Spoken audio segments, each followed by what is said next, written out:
G'day everybody and welcome to another episode of Automotive Carnage. In today's episode we take all of this, and try to figure out how to put it into here. This could be interesting.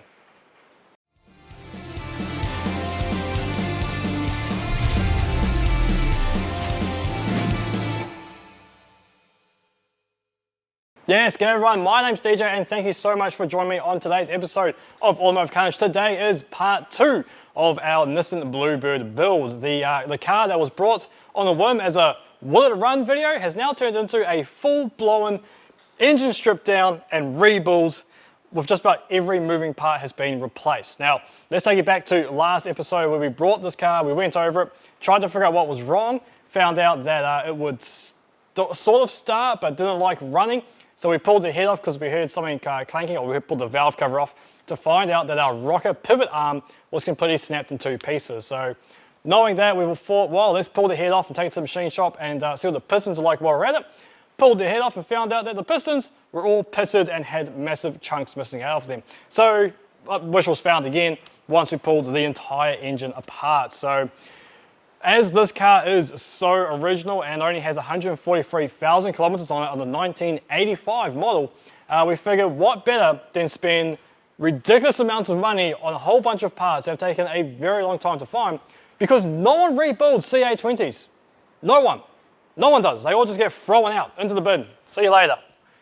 So let me take you through what it is that we actually have left over from the old engine and what is the new stuff that will be going into it. Now obviously we are retaining the block, we gave it a quick hone and found out the bores themselves were actually in okay condition to work, so we didn't have to send that off to the machine shop, just the head to get the rocker arm pivot thingy replaced, which story on that later, I'm trying to find one of those suckers.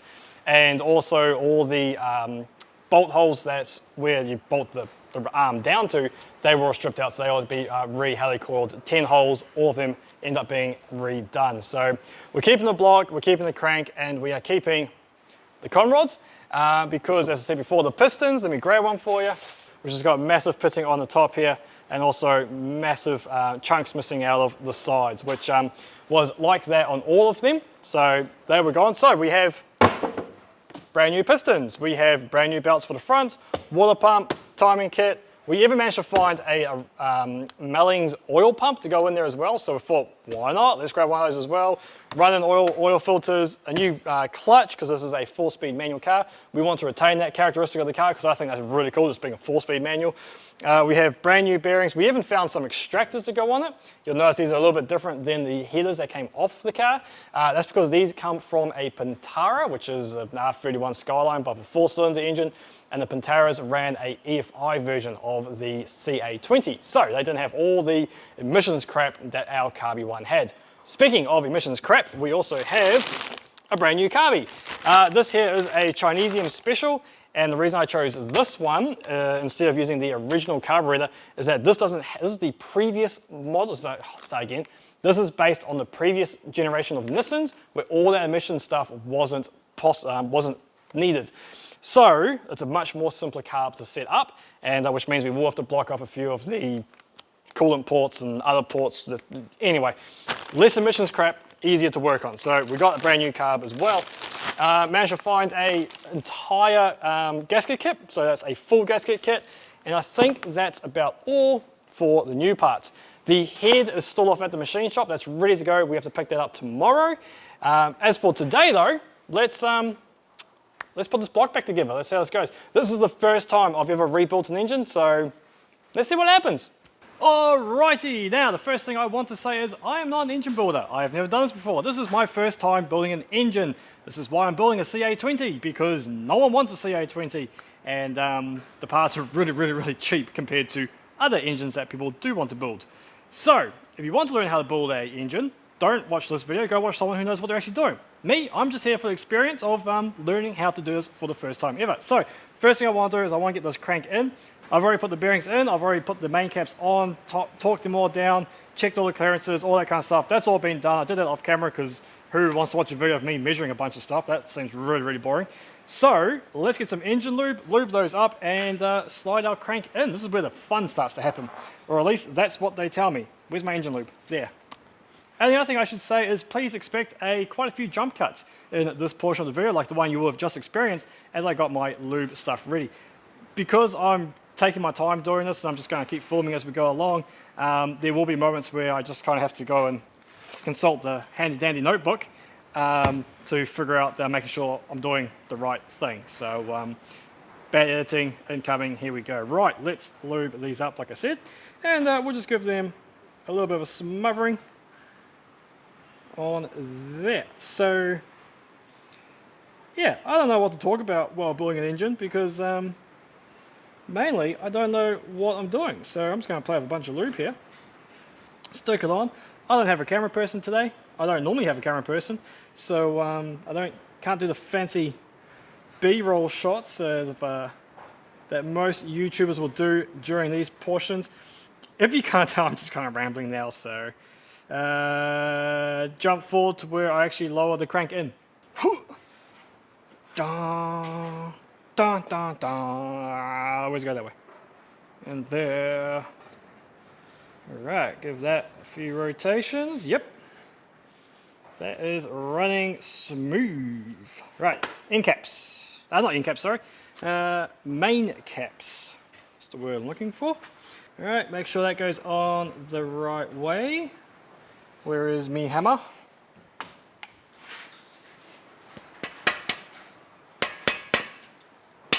Alright, that goes on there like that. Oil, I forgot to set up some oil. Alright, so a little bit of engine oil on the end of the threads. Don't know why, it's what the book told me to do. Alright, second cap on, give that a bit of a rotate. We're still rotating smooth. On to the next one. Well, that's exciting. It's in, and it still rotates. Just fantastic, rotates nice and smooth. Each one of those are only snug up for now. Now that rotates so nicely. Let's torque them down and see if they still rotate.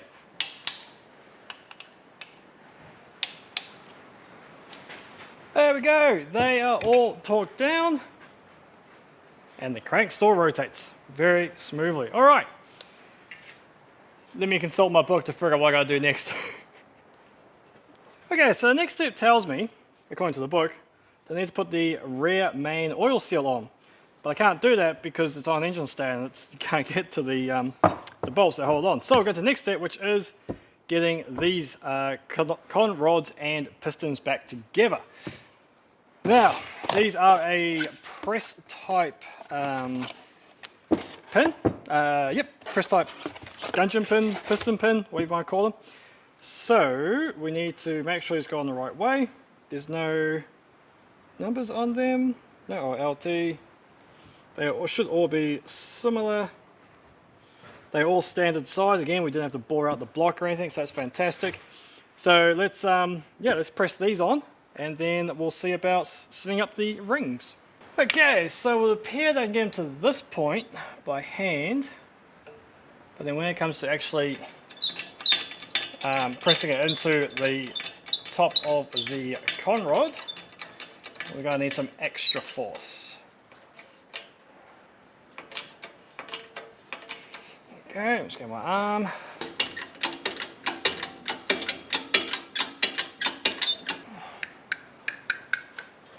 There we go. I think that's it. Yeah, it's pretty even. Awesome. Let's just do it 3 more times. Okay, here's our first time putting our piston in. Put all the rings on, all the pistons. Got our compressor on here, obviously. Lubed up the bore, lubed up the piston itself. Got the crank for number 1 at top deadish center. Now let's see what we can damage. That goes into there. Grab our hammer. Hey, there we go. Okay, so if I rotate that crank, that piston should go up and down. But now there's too much friction, I can't rotate it.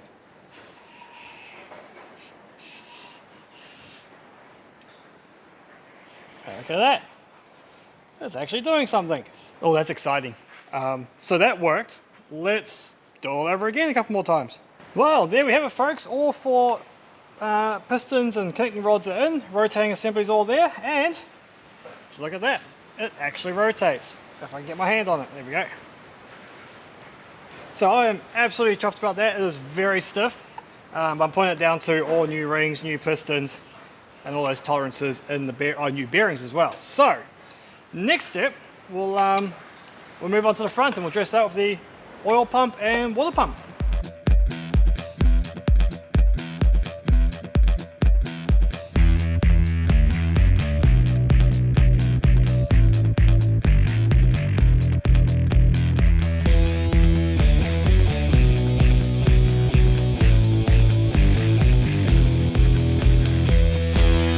Well, there we are. We have a almost complete short block ready to go. Most importantly, it doesn't rotate that way. Most importantly, it does rotate, which is awesome. And every time we give it more revolutions, it just gets easier and easier, as well I assume the bearings and the rings and everything all kind of work their way in to position and where they've got to be. So this rotates really nicely. At the moment, we've got our water pump on, we have our oil pump on, got our oil filter. I was hoping to get the sump on as well, but to get that on, unfortunately, we need to put the rear main seal on first, and we can't do that till we get our engine crane here and get this off, and so we've got room to put that on. Otherwise, that's it. We have a short block, absolutely fantastic. Tomorrow, I'll head down to Perth and go get the head, and then we can finish off building this engine, and hopefully we can get it in by the weekend. Be good. See you tomorrow. Alrighty folks, new day, and as you can see in front of me, we have our block that we finished putting together last night. Nice, fully rotating short block. And here in my hands, we have our brand new, fully serviced head. So, we have rocker arm pivot arms, whatever you want to call them, that are all in one piece. Now, we're just about ready to put this onto here. We need to put a few dowels, locating dowels in, put our head gasket on, and then it's bolted down. And then I'll tell you a story about where we got our spare parts from.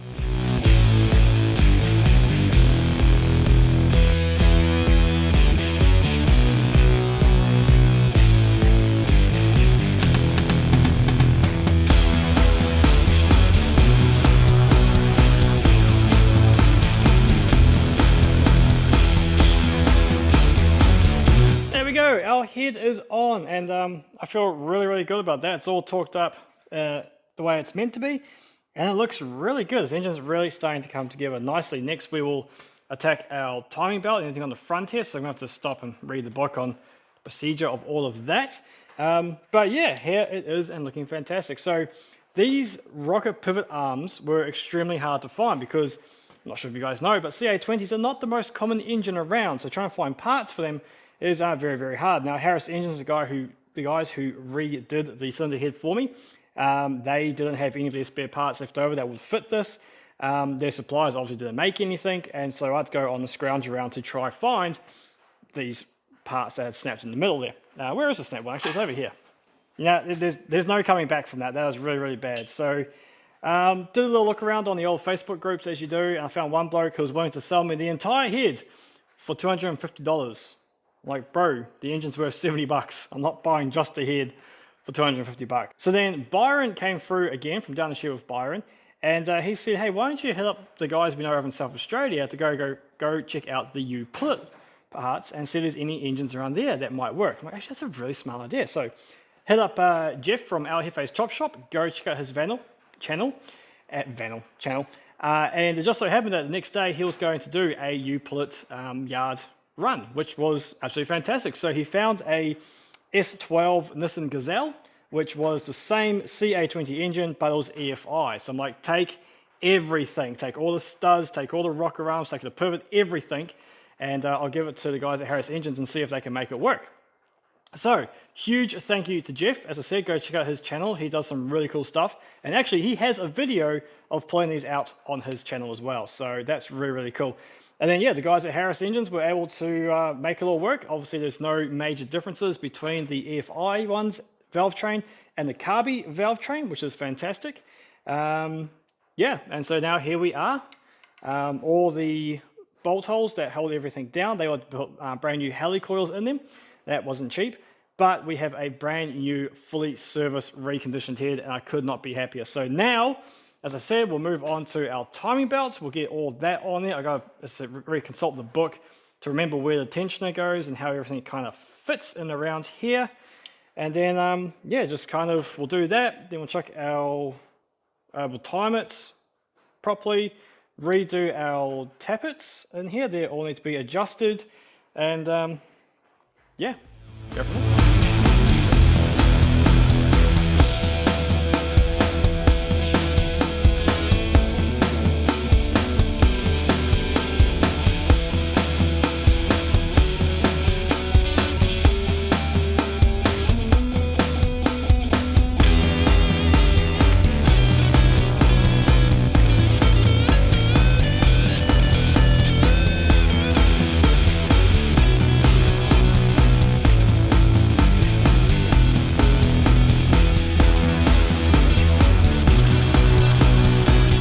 Alright everyone, we have progressed quite a bit since that last lot of times we saw.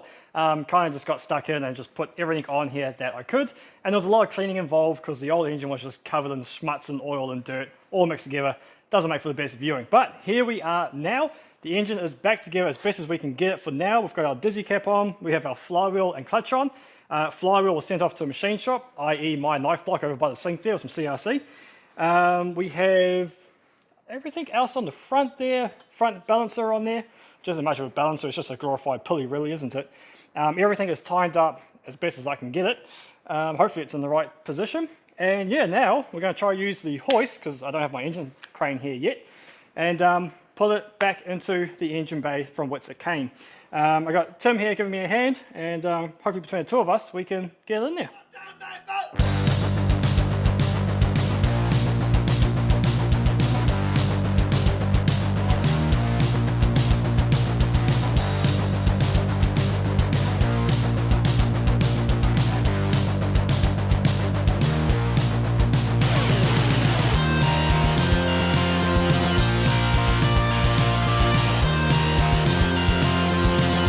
Now, how awesome is this, folks? The engine is back into the Bluebird and it is all fully bolted up. We've got the engine mounts down nice and tight. We've got all the bow housing bolts in nice and tight. We've got a couple of braces that come off the side down to the bottom bolts. We have our starter motor in there. That's all hooked up, ready to go. And right now, we've got Tim over here working on the intake manifold. This is the bloke who taught me about turbos and EFIs, and I've got him learning about carburetors. They suck. It's not going too well. Right, so while he's working with that, I'm going to start working with our cheap headers that we have here. Now, as I said before, these are off a R31 Pantera, and they actually fit in there pretty well. Pantera, whatever you want to call it. Oh, a bit hard with one hand, but you get the idea. They go in there. What we do have to do, though, is whoever welded these was a little bit sloppy, so we've got to do a little bit of clearancing just so that the nuts will seal up nice and flat. So that's what I'm going to do next. And yeah, we'll just slowly keep pulling bits and pieces onto this engine. And then hopefully by the end of the night, we should be able to at least crank it. If we can get it to fire, that'll be really cool. But I'd like to at least hear a cranking. That's what we're aiming for. So yeah, let's just keep getting back into work. Before we do that though, I want to show you something really cool that I discovered on both the intake manifold and the head itself. Now, I was saying to Tim before that Australia is the only country that got the CA20 in a rear-wheel drive configuration. And so during that time, Nissan made a lot of its parts here in Australia. So to distinguish the aluminium heads and the aluminium intakes that were designed here in Australia, we found Skippy, which is really, really cool. A nice little trinket that we found, yeah, both on the underside of the intake and on the head. It sits about here, but I forgot to show you guys before we put the covers back on. So yeah, just fun little things you find on weird engines.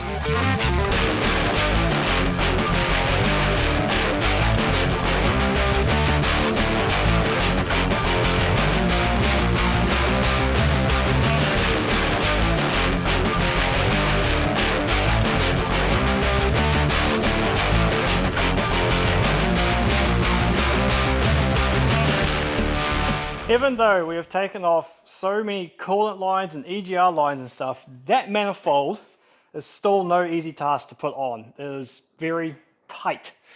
I think would be a good way of explaining it. Yes. So, I think we're ready to crank now. We have our exhaust manifold bolted up. We have our intake bolted. We have distributor. Everything's timed as best I can. We're leaving the leads disconnected because all we want to do is crank. we've got no way of measuring oil pressure, but let's see if we get oil up into the rocket cover here. And let's see if all these new parts I put in this engine that I built actually works and rotates on the key. Yep. Let's see what happens. Let's not, because we're locked out of our car. There we go. Yeah, we still got to fix the handles on this thing. Okay, out of gear, handbrake off, key. Light? No lights. Immobilizer. We have lights. This is really quite nervous.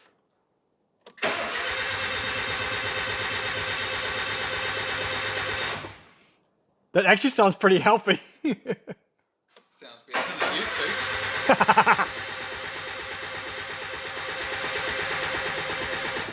Alright, let's pull a rocket cover off and see what it looks like. There's fresh oil up there. Well, that's cool. That's a good sign. That's a very good sign. No, I'm not going to get ahead of myself. I really want to put some starty bastard in there, but let's not get ahead of ourselves. Because if we want it to run, I want it to run nicely. So we'll just put these back on and keep that down tight so that's free from any dust from this evening. And we'll go to bed, come back tomorrow and finish hook up a fuel system, put our ignition wires on and go from there. So see you guys shortly. And we are back. A bit more daylight so we can see what's going on now. Last night I spent a bit more time just hooking up all the fuel lines, blocking off any loose vacuum ports that I could find, any loose wires. Yeah, just going over and make sure everything was okay to start. So now we'll turn a key, see what happens. We've got 10 litres of fuel in the tank. Yeah, oh dear.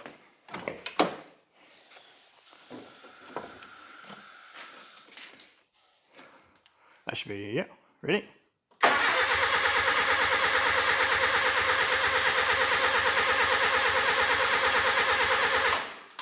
Nope, that should have kicked by now.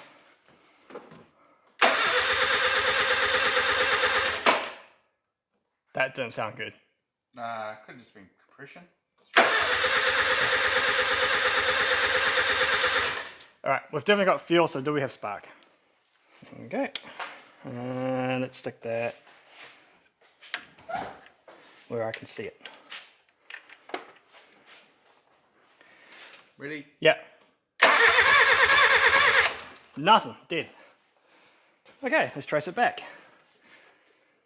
Starting at the coils, what have we got? So that's cool. Now we know that this did fire. Yeah, well, it was running. When we were playing with it the first time. Let's make sure I mucked up the condenser. Oh, hang on a minute. Maybe if we plug it in. Oh, is this plug here? Guess we found out where the plug goes. That's that plug I was asking about earlier, eh? Yeah. Yeah, probably. Oh. So if you're playing at home, make sure you plug in your distributor. Here we go. Yeah. Just like that. What the hell? High five! Well done. That was like first crank. That's great. I didn't have to idle up or anything.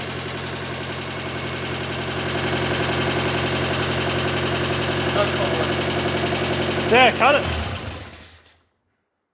Holy crap! Yeah. It wants to live. Wow, and it sounds so good. Obviously, it's a bit cleaning at the top so some oil pressure and fluid gets up there. But that's sweet. Sounds alright too if I open the exhaust. Yeah, it does. Time for a radiator then. Yeah, let's build a cooling system and see if the gearbox works.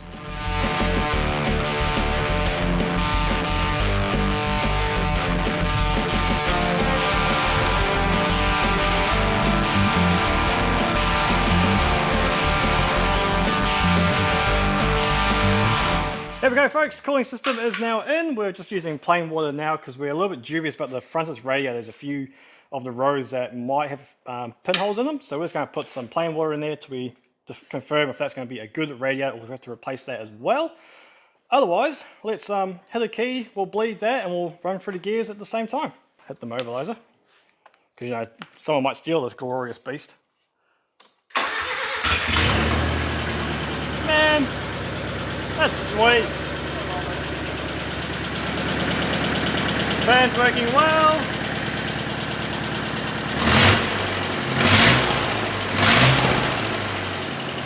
That's got a bit of a raunchy sound to it, I like it. That's fantastic, alright. Oh, wheels are spinning in neutral. So that's a good sign to start with. First, second, third, fourth, and that's all she's got.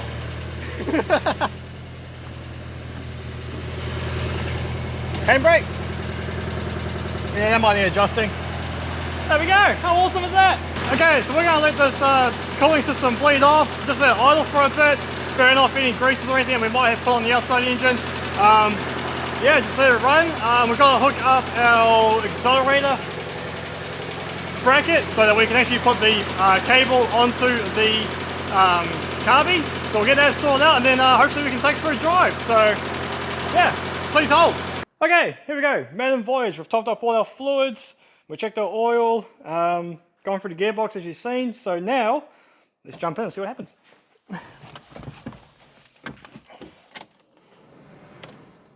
Mobilizer. Scares me every time.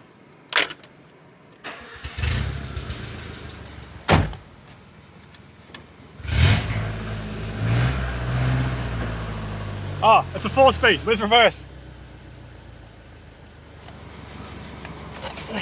Down and up. There we go.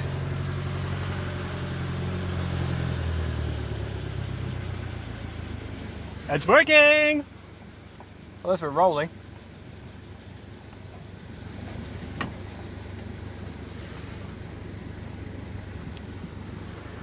Brakes work, that's good. Where's first? Straight up.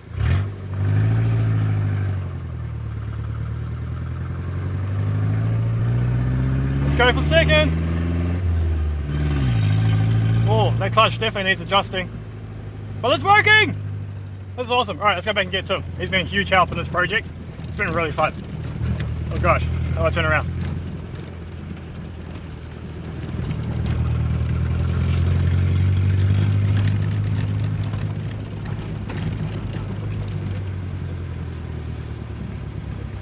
Jump in, no time to explain. Get in the back, there's no door handle. There's none there either. Nope. Oh, there we go. In case you guys are wondering, all the door handle parts are down there. They're not actually in the door.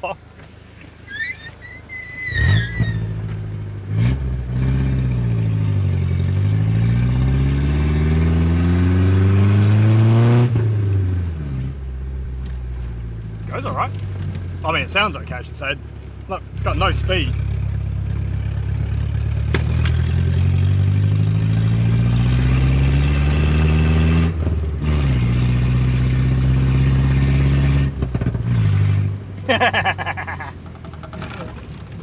Dude, we rebuilt the car. This is amazing.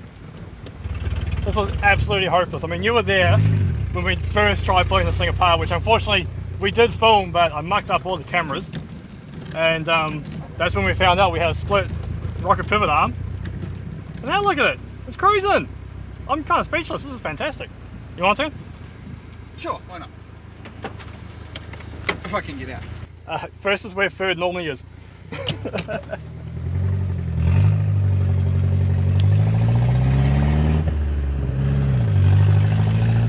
Apparently we've almost got a full tank of gas. Temperatures are still very cold. I really just want to rev it out and drift around the corners, but we've got to let those rings bed in a bit more. Oh, that's the way paddock gas should be. It actually does pick up alright. I mean, we're going easy obviously because it's got new pistons and rings in it. You know, handle's okay. Oh, nice crackle from the open exhaust. I think we've built something pretty good here. Even though it's only a wheezy little CA20 that everyone just rips out, it's always fun to work with these older engines that no one likes and seeing what you can make of them. And yeah, I reckon this has been pretty good. So definitely needs a new exhaust. We're going to build a whole new exhaust. And bleed the clutch. The clutch is still very squishy, which is way too squishy for a new heavy duty clutch that we put in it. Fixed door handles so passengers can actually get in and out properly. There you go, folks. We have got a beautifully running 910 Bluebird, 1985 model, 143,000 kilometers on the clock, as original of a 1985 car as I've ever seen personally, with its original motor. Absolutely fantastic. So, to answer the question we posed last episode, will it run? Now it will, once you rebuild an entire engine, new clutch, new motor, how much else have we put in this thing? Yeah, so I'm happy. This is the first time we've done a will it run. No, second time we're getting good at these will it runs now. We've done a few of them actually. I keep forgetting about the Rocky. The Rocky was really cool. Time for the next one. I got a little two-stroke Suzuki we could do next. Yep, sounds good. Alright guys, catch you on the next episode of Automotive Carnage. Thank you very much for joining us for this one, and we'll see you later.